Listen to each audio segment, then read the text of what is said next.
Assalamualaikum teman-teman. Kali ini saya akan melanjutkan membacakan video episode selanjutnya. Mari kita simak sama-sama. Jangan lupa tekan subscribe dan nyalain tombol loncengnya ya. Sesampainya mereka di apartemen, Sina masuk ke dalam apartemennya, sedangkan Sean masuk ke apartemen sebelah Sina. Jadi tuan muda sombong itu tinggal di sebelah apartemenku. Sina berbaring menatap langit-langit kamarnya. Tuan muda Sean mengingatkanku dengan tuan muda Miko. Tiba-tiba Sina teringat dengan Miko. Ah, tidak boleh Sina, kau tidak boleh mengingat orang itu. Sina menampar pelan kedua pipinya. Perlahan dia memejamkan matanya dan tertidur. Pagi hari, Sina memasak sop untuknya dan Sean. Dia tahu jika luka Sean belum sembuh benar. Sina mengetuk pintu apartemen Sean sembari membawa sarapan. Sean membukakan pintu. Apa kau sudah baikan? Aku membawakanmu sarapan, ucap Sina sopan. Apa kau mencari perhatianku sampai-sampai kau membawakan sarapan untukku? Benar-benar tidak tahu terima kasih. Jika tidak mau ya sudah. Aku ini tulus ingin membantu tetanggaku yang sedang kesusahan. Dengus Sina kesal. Baiklah, silahkan masuk. Sina duduk di apartemen Sean. Dipandangi setiap sudut rumahnya itu penuh dengan senjata. Kenapa? Apa kau tak pernah melihat senjata? Ucapan Sean yang mengagetkan Sina. Apa kau seorang penjahat? Tanya Sina. Apa mukaku seperti penjahat? Mendekatkan mukanya ke depan muka Sina. Memang bagaimana cara membedakan muka penjahat dan bukan? Terkadang muka seperti malaikat tapi kelakuan seperti penjahat, ucap Sina seenaknya. Hahaha, ya kau benar juga. Tapi muka ganteng sepertiku tidak mungkin penjahat, ucapnya pede. Di kantorku, Miko masih mengutak-atik komputernya. Tiba-tiba masuk file dari Dimas. Dimas, kau yakin? Ya tuan. Ini rekaman CCTV di kota M. Tidak salah lagi, Nona ada di sana, ucap Dimas. Cepat telusuri tempat-tempat yang dia datangi. Saya sudah menelusurinya, Tuan. Nona Sina berada di tempat pegadaian.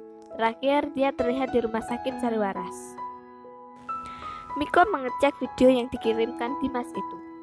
Dan mata Miko tertuju pada Sina yang berada di rumah sakit. Miko terlihat marah. Hai boy, suara Dennis mengagetkan Miko. Ada apa lagi? Kenapa Miko terlihat marah? Dennis melihat file yang dikirim Dimas itu. Terlihat Sina dan laki-laki yang tidak asing bagi Dennis. Hey boy, jangan kau simpulkan hal yang aneh-aneh tentang Sina. Ingat kejadian terakhir kenapa Sina meninggalkanmu. Kau harus dengar dulu penjelasannya. Sina itu gadis baik. Dia tahu apa yang harus dilakukan sebagai seorang istri. Kau jangan terlalu terbawa emosi, boy. Ucap Dennis mencoba menenangkan sahabatnya itu. Kau benar, Dennis. Walau aku marah melihatnya bersama laki-laki lain, tapi aku bahagia bisa menemukan keberadaannya sekarang. Baguslah, kau harus bisa menahan emosimu jika kau bertemu dengannya. Tuan, saya sudah menemukan tempat Nona Sina berada. Nona sekarang berada di apartemen pinggir kota M. Siapkan mobil, kita berangkat sekarang. Boy, ajaklah Bian. Gue yakin dia akan berguna nantinya. Sina dekat dengan Bian. Oke, aku mengerti. Tapi apa kau tidak ikut? Sorry boy, gue masih ada urusan. Ingat boy, lo harus jaga emosi lo. Jangan sampai Sina meninggalkanmu lagi. Miko mengangguk. Dennis menelpon Bian menyuruh Bian ikut bersama Miko menjemput Sina. Dennis khawatir jika membiarkan Miko sendiri, dia akan melakukan hal bodoh lagi yang membuat Sina semakin menjauh darinya. Sina, tunggu aku. Aku akan menjemputmu kembali. Aku akan menebus semua kesalahanku terhadapmu. Aku janji, Sina. Sina, aku merindukanmu. Sina, aku mencintaimu. Di apartemen, Sina bersiap-siap untuk pergi ke supermarket. Hari ini dia bertekad untuk membeli kebutuhannya untuk beberapa minggu.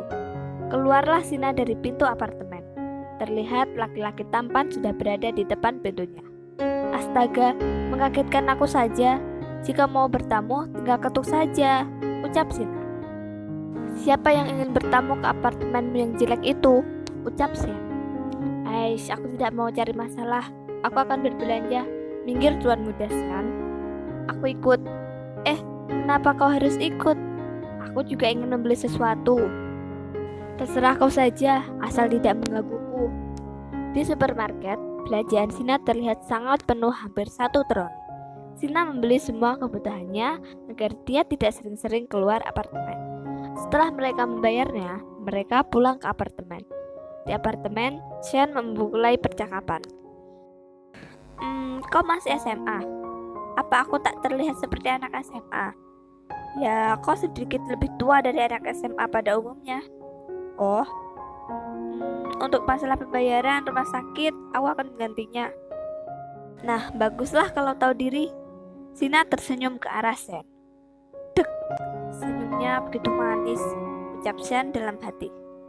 Sudah basa-basinya, aku akan masuk ke dalam. Baiklah, aku akan ke bank dan mengembalikan uang. Oke, ucap Sina sembari menutup pintu. Baru beberapa menit, pintu apartemen Sina diketuk lagi. Ada apa lagi, Tuan Muda Se? Kalimat Sina terhenti saat dia melihat sosok yang dia kenal ada di depan matanya. Sina, aku sudah mencarimu kemana-mana. Miko memeluk tubuh Sina. Tidak, jangan mencariku. Sina mendorong tubuh Miko dan berusaha menutup pintunya. Sina, maafkan aku. Aku mohon maafkan aku. Aku benar-benar menyesal setelah malam itu. Sina, mohon maafkan aku. Miko berusaha menghalangi Sina menutup pintunya dengan tangannya. Tidak ada yang perlu dimaafkan. Aku hanya budakmu. Aku tak pantas jadi istrimu. Kau tak perlu minta maaf pada orang sepertiku. Pikiran Sina berkecamuk. Sina teringat semua perkataan Miko malam itu. Sina teringat setiap perbuatan yang Miko lakukan pada malam itu. Tidak, Sina. Aku tidak bermaksud mengatakan itu. Saat itu, aku hanya emosi. Aku benar-benar tidak sadar dengan apa yang aku lakukan. Baiklah. Sina membuka pintunya dan berkata, jauhkan tanganmu dari pintu ini. Aku tidak ingin tanganmu terluka, ucap Sina. Setelah Miko mengalihkan tangannya yang tadi menghalangi Sina menutup pintu, dengan cepat Sina menutup pintu apartemennya itu. Dikuncinya pintu itu dari dalam. Pulanglah Tuan Miko, aku tidak ingin melihatmu lagi. Pergilah, aku mohon jangan ganggu hidupku lagi. Sina, boleh aku berbicara denganmu? Ucap Bian. Jangan kau coba membujukku, Kak. Aku tidak ingin kembali ke rumah itu lagi. Itu bukan rumahku. Di sana, aku hanya akan merasakan sakit mengingat kejadian malam itu. Tidak, aku tidak mau merasakannya lagi. Bian tak kuasa lagi membujuk Sina. Pasalnya, dia tahu apa yang dirasakan gadis yang sudah dianggapnya adik itu. Sina, buka pintunya.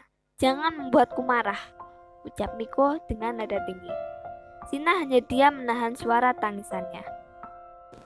Baiklah, kau yang memaksaku berbuat kasar. Jika kau tidak kembali ke rumah bersamaku, akan kupastikan perusahaan ayahmu akan bangkrut dalam 1 malam. Dan aku akan membuat orang tuamu dan kakakmu jadi gelandangan. Tidak cuma itu, aku akan membuat pernikahan kakakmu dan Aska gagal. Apa kau mengerti sekarang kau sedang melawan siapa? Aku, Miko Baskoro Aditama, tak akan pernah kalah oleh siapapun. Mendengar ucapan Miko yang terdengar sangat serius, Sina membuka pintunya dan keluar. Baguslah, jadilah gadis yang baik. Bian, bawa nonamu ke dalam mobil. Sina berjalan mengikuti Miko dan Bian. Sina masih dalam keadaan menangis. Ia terpaksa ikut pulang karena ancaman Miko. Di dalam mobil, Sina hanya memandangi jendela mobil dengan air mata yang masih mengalir di pipinya. Cepat jalan, Bian. Siap, Tuan. Dari jauh, Shan yang membawa koper berisi uang melihat Sina yang ada di dalam mobil dalam keadaan menangis. Entah kenapa ada perasaan tak rela yang Shan rasakan saat melihat gadis itu menangis. Sina, tunggu aku.